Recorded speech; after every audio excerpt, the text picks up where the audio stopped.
Howdy-ho, Andrew here. Welcome to the Onion Buns and welcome to Let's Talk Oilers. So, wow, it's the first week since the Olympics have started. I only have 2 games to recap from last week, and I'm sure everyone out there would prefer I didn't recap them, but I'm going to anyway. I'm sorry. I know, boo, boo, boo, but yeah, it's my self-imposed job. What can I say? But before we get to any of that, so this week I was going to actually do a report card on the players from the top to the bottom and give each player a grade on how I see it. But I'm going to hold off on that until next Wednesday, because what I have been talking about since the preseason has become the main topic of conversation in Edmonton. So all those people that were, and I got a lot of hate for some of my opinions, make no mistake about it. Suddenly they're all echoing me. They're all parroting me what I've been saying since actually before the preseason, because I saw this being a problem with how the team was being designed. And suddenly, I'm not getting any credit for it, and I should, but I'm not. But suddenly everyone's agreeing with me. They're just acting like it's their own independent thought, and nobody was saying it before them. Yeah, a few of us were. So I thought, hey, let's talk about that. And what I'm talking about is the design and the performance of this team. And included in that is our lack of physicality. You've heard me say it so many times that we're a soft, small, undersized team that only wants to play offense. And suddenly everybody, like Bob Stauffer, okay, Bob, at the start of the season, he was raw on Matt Savoy. Like, he was Matt Savoy's biggest cheerleader, except for when he was talking about Evan Bouchard. And now suddenly, Bob is like, well, we're too small and we're too soft and we're not physical enough. Well, guess what, Bob? That was in place right at the start of the season. This fan here, I kept telling you, if you can be undersized in this league, you can. But you can't play like you're undersized. And there's the difference. Matt Savoy plays like an undersized player in the NHL. He plays like Kyler Yamamoto. So that's a big problem, and for however many months it's been, I forget now, I've had people calling me out and telling me, oh, you're just a hater and blah, blah, blah. And it's like, no, I just watch the games. I don't pay attention to the analytics, because the analytics are just numbers without context. It's like, again, Bob, I listen to Bob Stauffer a lot because I don't care about football. I don't care about baseball. I don't care about curling. So I can't listen to 1440 because they don't just talk about the Oilers. They add in all that other stuff that I just don't care about. So I'll listen to Stauffer really for the main reason is because he focuses on hockey.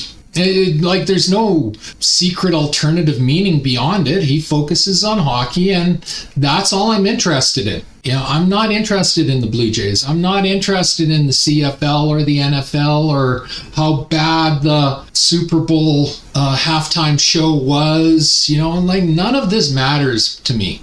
I'm only interested in the Edmonton Oilers and the NHL hockey. So Bob, you will hear him constantly say, well, Evan Bouchard is a plus so-and-so player. Now, I've heard Bob Stauffer in previous years say plus minus is a garbage stat and, you shouldn't pay any attention to it. And now this year, it's like suddenly it's the be-all, end-all stat because Bouchard is now a plus player this season. At the beginning of the season, he was a negative player, minus player, and Bob wouldn't talk about plus minus, and I've talked about this, his bias. But let's look at Evan Bouchard as an example. Evan Bouchard, I don't know what his plus minus is. I think he's like plus 13 or 14 right now. But if you actually put that in context and look at all the pluses he got when he had nothing to do with the play, when the play was all about McDavid and Leon and Nuge and Hyman, and Bouchard had nothing to do with the play, you can wipe out a good 15 of those pluses, because that's just proximity benefit. And you do that, suddenly Evan Bouchard, despite being top of the league offensively, is a minus player. As I said, context matters. You need to watch the games, not just be an analytic doughhead. Which was funny to me because I actually heard somebody call him out on a text today saying, well, you guys, you spew off analytics, and this is the problem with Knobloch is he lives by analytics, and all you guys do is talk analytics, when if you just watch the games, the problem is obvious. And it is. So, yeah. So anyway, it was, I found that funny, but anyway, it was, you got to watch the games. You can't just go by the analytics, because the analytics do not give you context, and context matters. And, the same can be true for most anything. It's like political polling. Well, okay, they polled 1,000 people and they got this overwhelming majority for Carney. Well, who did they poll? Oh, we're not giving you that information. Well, it turns out they polled like 80% over 70 years of age, and only in municipal cities. Well, yeah, that's where his support is. His support is Toronto, Montreal, Vancouver, Victoria, and Atlantic Canada. That's the Liberal support. So if you call those areas, the majority of those people in your poll are from those areas, you're going to get an overwhelming. So context matters. You need to see the breakdown. Just like if you poll, well, nowadays, if you poll under 30, you're probably going to get an overwhelming majority for Poilievre in politics, because young people have lost hope. I don't mean to talk politics, but I'm just using it as an example. Context matters, as the words you just saw say. And that's the same for the Oilers. It's like, you can't go strictly by plus minus or Corsi or this or that, or the stupidest analytics I've ever heard is goals against predicted average. Well, what's a predicted average? Your goals against are going to be higher when you play Colorado than they should be when you play Vancouver. It's common sense, and its context matters. And that's what I run into with this team, is the texter that texted in is 100% correct. Analytics have overtaken common sense and reality. And I run into this on Facebook all the time. I'll make a post and say, the analytics say this, this, and this. And I'm like, I don't give a crap what the analytics say. I always say it. I agree with Rob Brown. Analytics is for losers. Watch the damn game. So, yeah, which brings me to the next point, is another bias that we've been running into with especially the Edmonton media, but you see it from the other medias. It's like, you can tell who is a Bouchard fan and who isn't. Because if they are a Bouchard fan, they are attacking Darnell Nurse head on, full on. No gimme, no apology. It's just bash, bash, bash, bash, and they'll never say a word about Bouchard. And if they aren't a Bouchard fan, the opposite usually applies, is they will attack Bouchard, bash, bash, bash, and you'll never hear about Nurse. It's two sides of the same coin, two different sides of the same coin. It's like, either you like Darnell, which I do, who is a elite two-way defenseman, a puck-moving defenseman, but he carries it. He doesn't just do the outlet pass. He carries it up the ice. He is spectacular 5-on-5, and he gets no power play minutes, so his analytics stats have fallen because he gets no power play minutes. When Darnell was running the power play, he was a 75-point defenseman. Bouchard's only an 85, 86-point defenseman. So it's only a 10-point difference. It's not this massive, massive, massive difference. It's how they get to those points. It's the difference. 80% of Bouchard's points come from the power play. He does not do a hell of a lot 5-on-5, whereas with Darnell, most of his points, he led the league for a number of years, come from 5-on-5. He's not the power play specialist. But he still would pick up 20 points on the power play, which he's not getting now. He's not getting those opportunities. So, 20 points is 20 points. And for some forwards, that's their entire point of a season. And they get a $3-4 million contract for getting 20 points. Darnell was up there in the 65, 75 point range when he was our top defenseman. But he's no longer our top defenseman in depth. So, again, context matters. You have to look at the situation. You can't just look at the analytical stats. So Bob came out and he said what his lineup would be. Now, I actually agree with some of his lineup, not all of it, but some of it. And I thought it would be interesting to go through it. So Bob's first line, he has McDavid with Rosevich and Hyman on the wings. I'm okay with that. I've been saying all along, Rosevich is a top 6 player, and he should be getting top 6 minutes. He shouldn't be saddled with Savoy on the third line. So either you put him with Leon because he had chemistry with Leon, but then you'd have to move Kapanen up, and Kapanen's showing he's had chemistry with Leon. So yeah, why not? Let's put Rosevich up on the top line and we'll give that a chance. And it can't just be for a shift here or there. You got to give it, 5-6 games at the minimum opportunity to click. But I could see that working. But on the flip side, we have seen a lot of skilled snipers not be able to play with McDavid. I had an argument with a person online the other day, and they were saying, anyone can play with McDavid. No, anyone can't. If anything has been proven, just being a good sniper does not mean you can play with Connor McDavid. We've seen this for years now. So you need to know if there's chemistry there, which is what I've been saying all along. Matt Savoy has zero chemistry with Connor McDavid. He's got a little bit of chemistry with Leon Draisaitl, not enough to warrant putting Matt Savoy up on the second line, but he's got a little bit. With Connor, he had none, nil, zilch, nada. And Stauffer kept saying, we got to put Savoy up on the top line with McDavid. No, we don't. So he's changed his tune on that. And now he's saying Rosevich. And I say give that a chance. If you're determined to put Nugent Hopkins on the third line as a center, then sure, put Rosevich up there and give it a chance. And let's see what we got. It can't be any worse than Savoy or Howard or Majapani or Fredericks or, everyone not named Ryan Nugent-Hopkins and Leon Draisaitl that cycled through there. They've not been good with him. So yeah, let's give Rosevich a try. Then he does the second line, which is Podkolzin, Leon, and Kapanen. Now, I got no problem with that line. That line has been actually really good. So I have zero problem with that line. Then we get into the problem, though. So he wants to move RNH down to the third line, and he wants Matt Savoy and Trent Frederick as the wingers. Well, I got to be honest, I expect that line to do absolutely sweet bleep all. Nothing.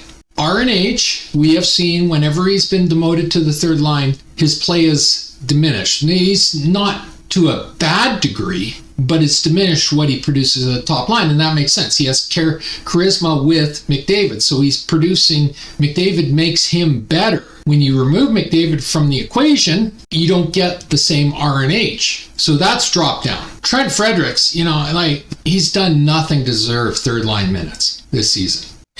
And a lot of players sit there, I'm not getting the minutes to show you what I got. With Fredericks, it's not about scoring.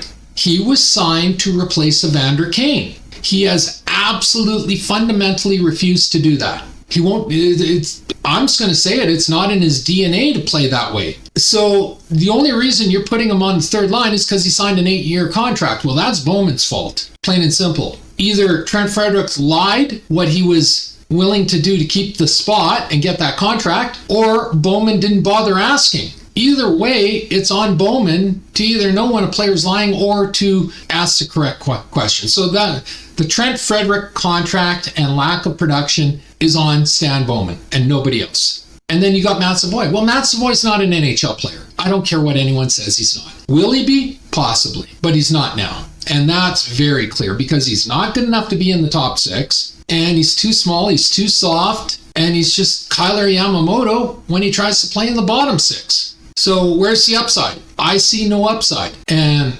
I'll fast forward to next week because I have Savoy's review written out. I give him a D- for this season because he was brought in under the concept that he was going to be a top 6 winger and scorer. And there's been no signs of that. So suddenly it's all about his defense. Well, our penalty kill sucks right now. Our third line has had no jam with him on it.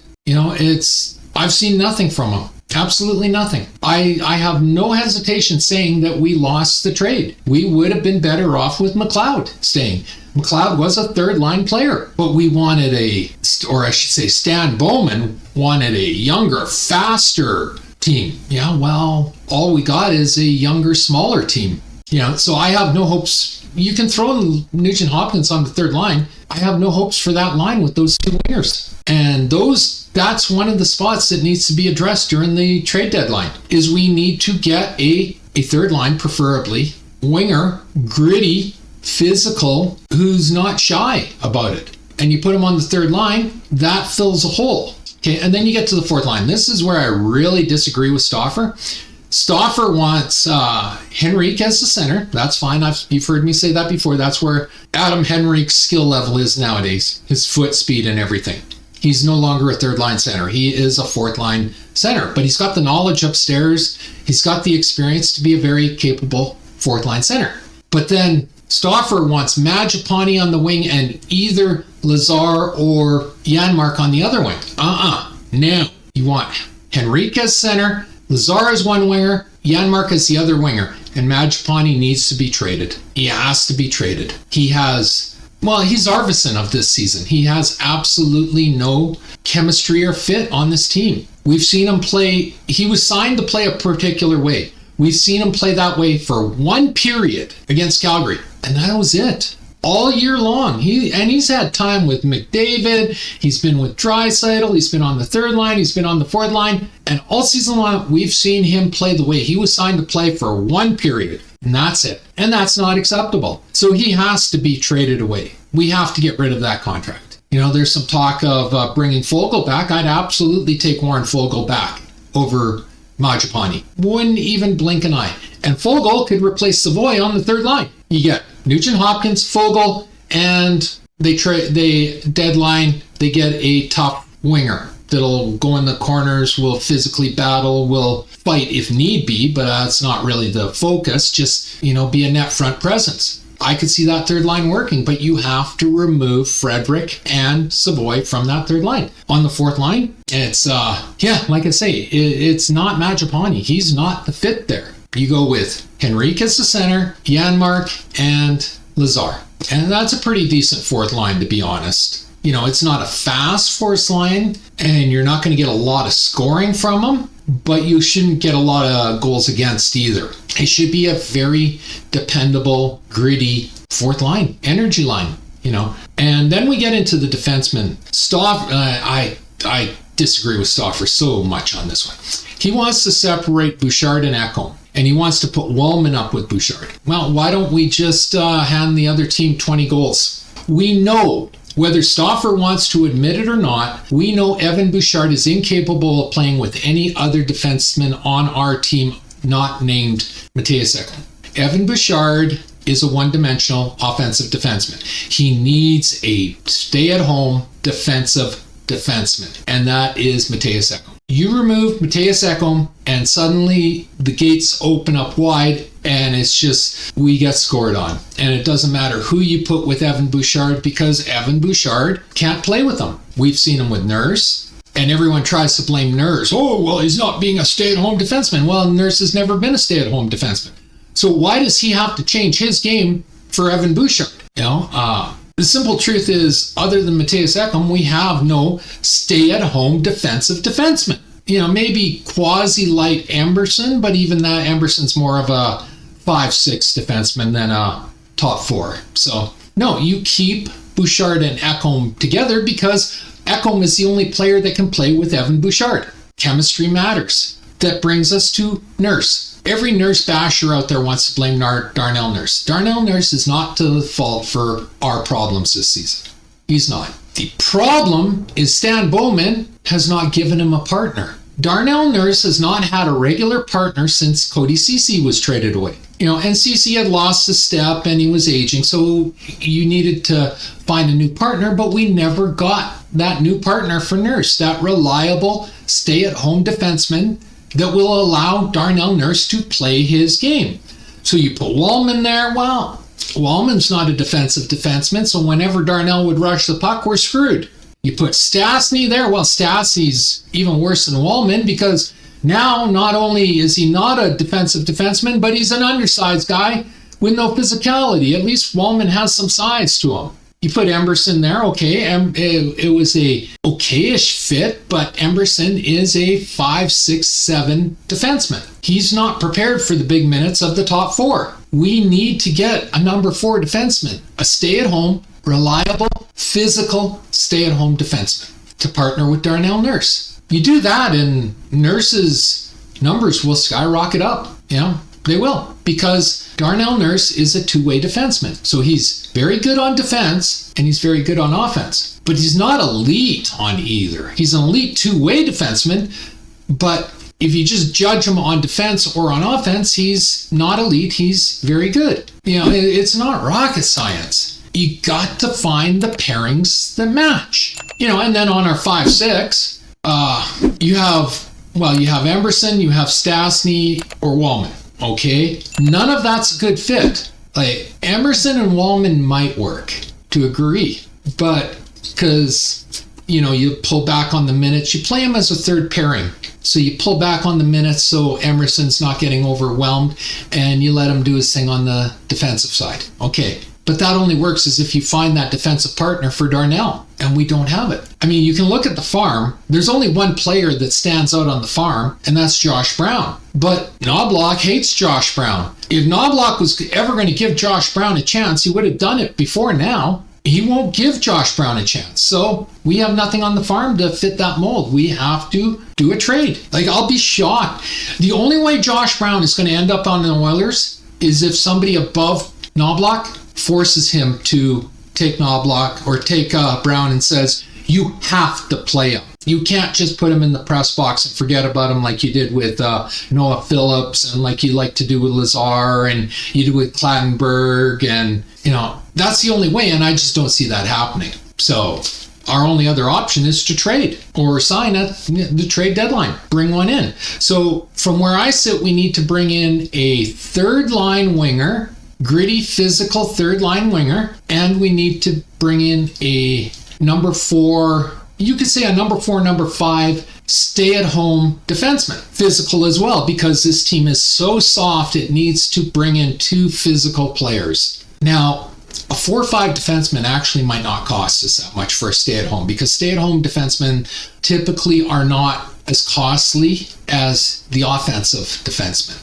So we might actually be able to squeeze that. The third line physical winger, that's a harder one to fill, and I'm not sure we'll be able to, and we don't have anyone on the farm to fill that. So, the problem with the Edmonton Oilers this season is Stan Bowman and Chris Knobloch. They designed a soft, undersized, puck-moving. I cringe every time I hear somebody say, oh, puck-moving. Like that's the be-all, end-all. No, it's not. But that's what they designed this team to be, and that's how this team's been playing. We need more physicality on this team. We need more grit on this team. We need more attention to detail defensively on this team.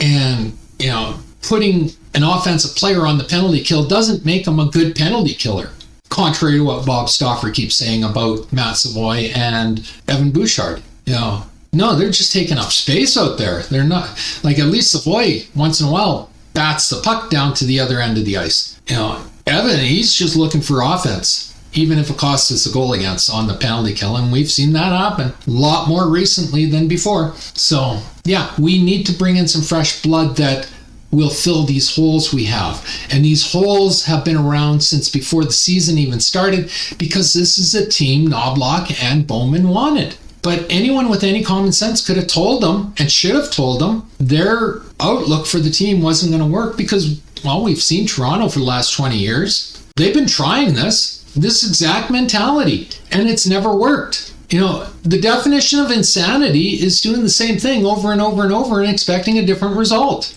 And it's frustrating to me because we went to Game 7 of the Stanley Cup Final and then Game 6 of the Stanley Cup Final 2 years in a row. So we were that close to having the right mix, and Bowman came in and he blew it up. He absolutely blew it up. And now the very players that he shipped out are the ones we wish we still had. Even Bob Stauffer is admitting it now, that what we were missing the past few games were Evander Kane and Corey Perry. And you've heard me say that in my recaps before now. So I'm not just taking credit because Stauffer said it. I've been saying this for months.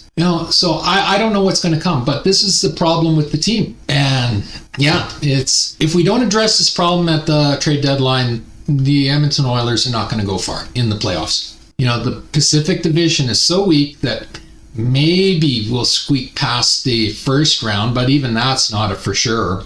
But once we start playing the Dallases or Colorados or Minnesotas or, once we start playing them, no, it's lights out. We're done.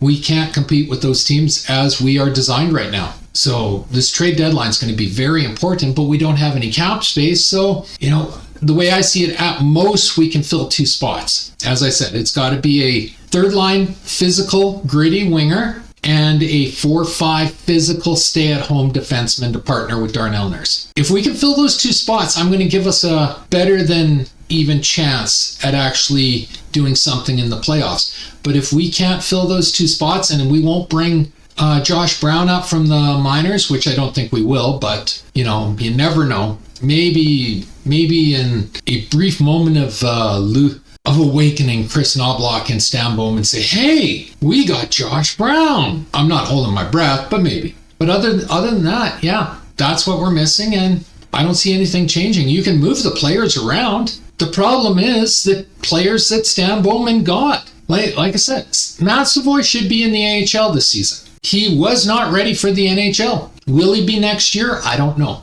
I do see potential in Matt Savoy, but this season he wasn't ready. Ike Howard wasn't ready, yet we wasted so many games trying to force fit Ike Howard in before finally admitting he wasn't.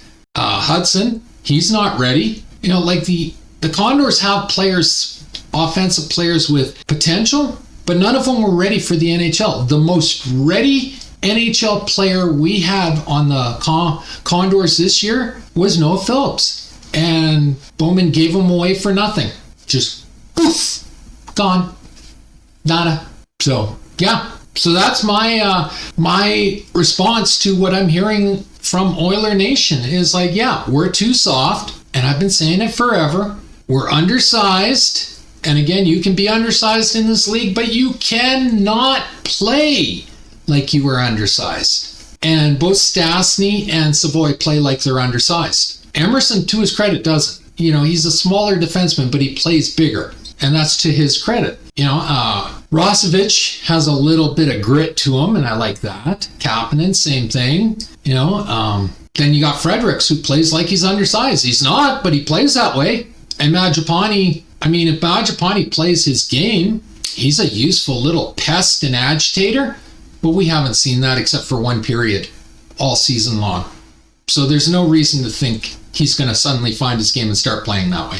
So, yeah. Anyway, that is my response to what I'm hearing from Oiler media and fans and everything for this past week. Is congratulations. You guys have finally woken up to what I've been saying all season. So I guess better late than never. But can we start holding the proper people responsible finally? Or is that still too much to ask for? All right, as per the injury report, nothing's changed from last week.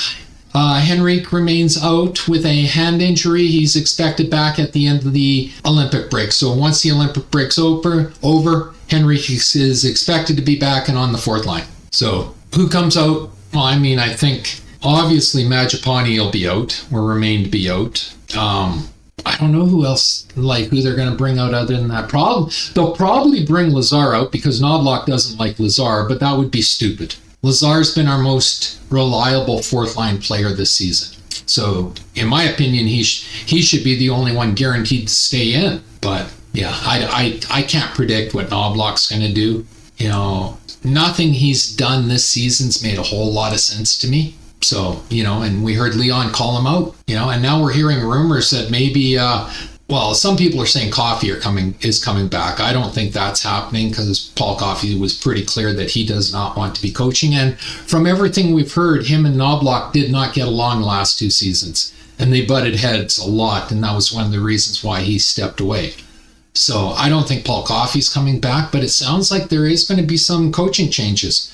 I don't know what they're going to be. We'll have to wait and see what they are. Nobody's predicting or anything. All right. So now we're my favorite part of the weekly show, making fun of the Toronto Maple Leafs. So this week, we're going to go with the lack of effort by the Toronto Maple Leafs. And we got some doozies for you. So right off the bat, we got Coach Berube. Okay, I'll start over. The little black thing is called a puck. Next off, we got Nylander's effort on the back check on the opposition overtime winning goal was, say, a little lazy. Then we got defense. You're doing it wrong. Take a look at that picture. This is an actual screenshot of the Toronto Maple Leafs. Like, wow. And then finally for this week, we all know Matthews is a lazy floater, but this is getting ridiculous. At first I thought maybe a skate blade was missing, but no, you can see a skate blade right in there. So yeah, I don't know what the hell's going on with this picture, but it's hilarious. And that is making fun of the Toronto Maple Leafs. It never gets old, people. It never gets old. I can do this all year, and I'm going to. All right. So, as I said, we had 2 games this past week, and it was ugly, folks. So, the first game was Oilers versus Toronto Maple Leafs, game 57, February 3rd, 2026. So, as I always say, there is 2 teams I personally demand we always beat. Vancouver Canucks and Toronto Maple Leafs. Me demanding it doesn't make it so. I wish it did. Oh, and yeah, like, this is what I was talking about earlier. So the stupidity continues. Lazar, who has been our most dependable and reliable fourth line player and our most trustworthy defensive zone center, once again finds himself out of the lineup and in the press box. And nobody can explain it. All the media kept saying is he shouldn't be there. But with Knobloch doesn't like Lazar. It's very clear. So this game was absolutely ugly. It was a horrible effort by the Oilers. End of the game, Leafs win 5-2. Shots on net were 27-36 for the Oilers. But most of those shots were perimeter shots. You know, it was a very lazy effort by the entire team. What I wrote was, so that was disappointing finish thanks to the officials. That horrible non-call on Matthews, but given the Leafs a 5-on-3 instead, absolutely unacceptable for an NHL official. But we see this all the time with the NHL officials when they're officiating a Toronto Maple Leaf game. So nobody should be surprised. The proper calls should have been 2 to Janmark and 2 to Matthews. But this always happens when the Leafs play anyone. If they are tied or down 1, they will always be gifted power plays. I actually made this exact point to my brother over a month ago regarding the Leafs because it's been that obvious. And it was. Matthews literally held on to Janmark. Janmark high-sticked him. Janmark got a high-sticking penalty. Matthews, nothing.